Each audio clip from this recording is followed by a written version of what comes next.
গাড়ি ঢুকছে। দেখো এখানে গেটের ধারে দাঁড়িয়ে রয়েছে, অনেকক্ষণ ধরে ভিড়।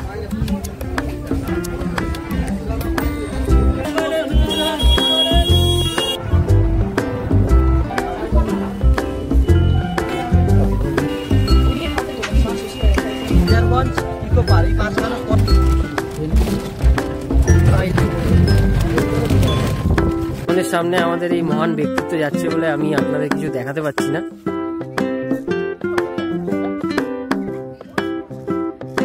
এখানে ম্যানগ্রোভ ফরেস্টটা আছে পেছনের দিকে, যেটা আমি কিছুক্ষণ আগে তোমাদের দেখালাম, সেটা তোমরা দেখতে পারো একবার এসে।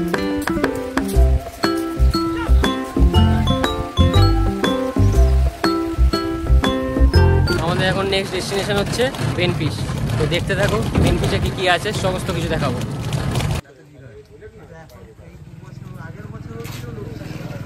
এই একটু আগে যেটা দেখলে ওটা হচ্ছে বেনফিশ ঢোকার সময় যে টিকিট কাউন্টারটা, ওখান দিয়ে 5 টাকা করে বেনফিশের টিকিট কাটতে হবে ঢোকার জন্য, পার হেড 5 টাকা করে, আর টোটোর জন্য 10 টাকা। তো টোটাল আমাদের 30 টাকা পড়লো, যেহেতু 4 জন ছিলাম। 5 টাকা করে 20 টাকা, আর টোটোর জন্য 10 টাকা, তো টোটাল 30 টাকা আমাদের টিকিট।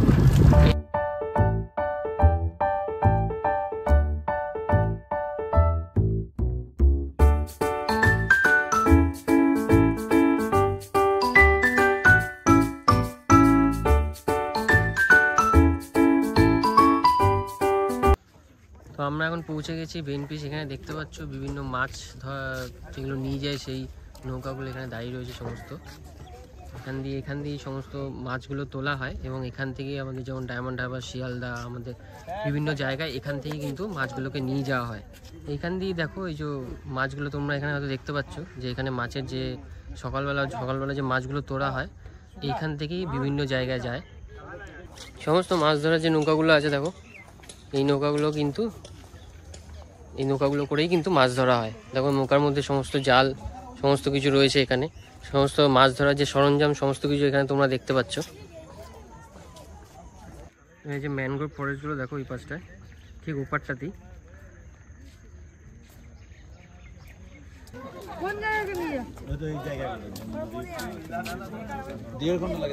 আমি একটু আগে যে তোমাদের দেখালাম যে নৌকোটা, সেটা হচ্ছে জম্বুদ্বীপ নিয়ে যায় বেনফিশ থেকে। যে জায়গাটা দেখালাম ওখান থেকে নিয়ে যায়। সকাল 8টা থেকে শুরু হয়, বিকেল 5টা অবধি। মোটামুটি 30 থেকে 35 জন লোক হলে তবেই ছাড়ে, পার হেড 150 টাকা করে। এবং সকালবেলা 8টার সময় যেটা যায়, সেটা লোক কম হলেও সকাল ফার্স্ট যেটা যায় বোট সকাল 8টার সময়, সেটা বেরিয়ে যায়। 150 টাকা করে পার হেড নেয়, সকাল 8টা থেকে বিকেল 5টা অবধি চলে। তো এইখান থেকে তোমরা চাইলে কখনো এখান থেকে জম্বুদ্বীপ তোমরা একবার ঘুরে আসতে পারো। তো বেনফিশে তোমাদের সমস্ত ইনফরমেশন দেওয়ার পরে এবার দাদা আমাদের নিয়ে যাচ্ছে হচ্ছে কার্গিল সি বিচ। ওখানে আমরা দেখবো হচ্ছে সানসেটটা, ওখানে নাকি সানসেট খুব ভালোভাবে দেখা যায়। তো চলো, পৌঁছে গেলাম Kargil sea beach. Kargil sea বিচের যে অ্যাকচুয়ালি যে আকর্ষণটা আছে সেটা হচ্ছে সানসেট। তো সেই সানসেটটা দেখার জন্যই আজকে আমরা এখানে এসেছি।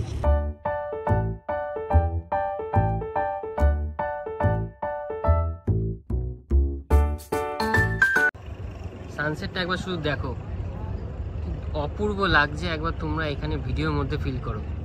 আমি জানি না তোমরা ফিল করতে পারছো, কিন্তু আমি খুব ভালো করে ফিল করতে পারছি। এত অপূর্ব লাগছে। যে জায়গাটা আমি দাঁড়িয়ে আছি, ঠিক সূর্যের আলোটা যেই জায়গাটা পড়েছে, দুর্দান্ত লাগছে জায়গাটা। দেখো জলটা কোন দূরে দেখা যাচ্ছে, মানে এখন খুব সম্ভবত ভাটা আছে, মানে এই জায়গাগুলো ভেজা আছে, মানে জোয়ারের সময় এই জায়গাটা মোটামুটি ভরেই যায় বলতে গেলে এই জায়গাগুলো, এই জন্য এই জায়গাটা এখন ভেজাই আছে।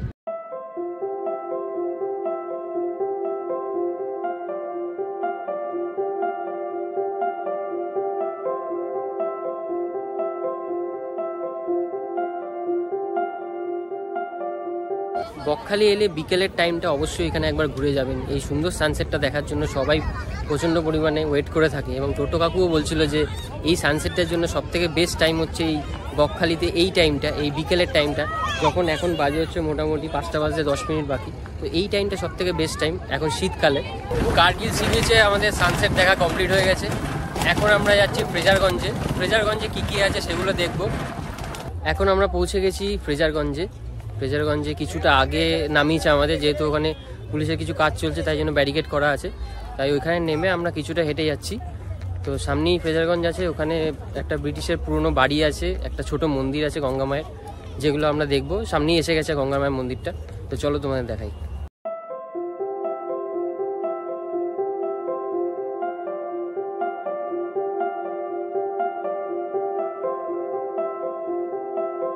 দেখতে পাচ্ছ এটা হচ্ছে গঙ্গা মায়ের মন্দির, ঠিক ঢোকার মুখে ফ্রেজারগঞ্জের সমুদ্র সৈকতে ঢোকার মুখেই ডান দিকে এটা পড়ে। তো আসলে একবার অবশ্যই মায়ের মন্দির দর্শন করে যাবে। তো এই সামনে যেটা দেখতে পাচ্ছ এটাই হচ্ছে সেই ব্রিটিশ যার বাড়ির মানে ধ্বংসাবশেষ অ্যাকচুয়ালি, মানে বাড়িটা পুরো ধ্বংস হয়ে গেছে বললেই চলে। বিভিন্ন ঝড়ঝাপটা এসে এই জায়গাটা পুরো নষ্ট হয়ে গেছে, যেটা এখান থেকে আমি জানতে পারলাম। আর এখানে যিনি যার বাড়ি ছিল তার নামটা লেখা আছে এখানে।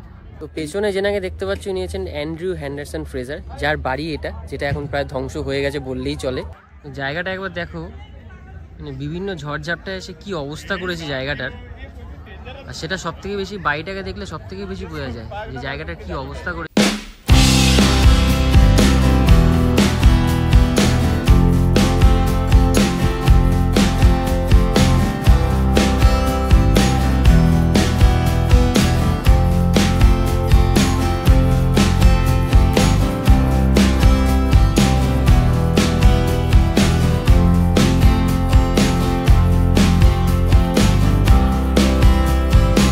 তো আজকে আমাদের ডেস্টিনেশন এখানে, মানে আমাদের জার্নি যে ছিল সেটা এখানেই কমপ্লিট হলো। লাস্ট ফ্রেজারগঞ্জ ঘুরে আমরা তারপর টোটো ধরে স্টেশনে পৌঁছে গেলাম। যে টোটো কাকু আমাদের নিয়ে গেছিলো ওনাকেই ঠিক করে আমরা চলে এসেছি। আসার সময় 60 টাকা করেই নিয়েছে। তো তোমাদের একটা জিনিস বলতে চাই, আসার সময় টোটো কম চলে স্টেশনে আসার, অটো আর বাস বেশি চলে, যেটা আমি জানতে পারলাম, সেটা আমি তোমাদের জানিয়ে রাখলাম, মানে সন্ধ্যের টাইমটা। আর এখন আমাদের ট্রেন আছে 7:45-এর নামখানা লোকাল। তো আমরা এখন বেরিয়ে যাব, বেরিয়ে ট্রেনটা ধরবো। খুব ভালোই ঘুরলাম, একদিনের জার্নি তোমাদের দেখানোর জন্য চেষ্টা করেছিলাম, সেটাই আসলাম। তো স্টার্ট থেকে এন্ড অবধি কীভাবে গেলাম, কীভাবে আসলাম, কি খেলাম, কতটা খরচা হলো, সমস্ত কিছু ভিডিওতে পাবে। তো আজকের জন্য আমাদের জার্নিটা এখানেই শেষ হলো, এবং সবাইকে জানাই হ্যাপি নিউ ইয়ার। সবাই নতুন বছরে ভালোভাবে কাটাও, নতুন বছর তোমাদের শুভ হোক, তোমরা নতুন বছরে অনেক ভালো কিছু করো, সেটাই আমরা চাই। নতুন বছরে যাতে আমাদেরকেও তোমরা আরও ভালোভাবে সাপোর্ট করো, যাতে আমরাও আরও ভিডিও তোমাদের জন্য আনতে পারি, সেটাও একটু দেখো। চলো তাহলে আজকের জন্য ভিডিওটা এখানেই এন্ড করি। আবার দেখা হচ্ছে তোমাদের এরকমই কোনো একটা নতুন ভিডিওতে তোমাদের সাথে। Bye bye.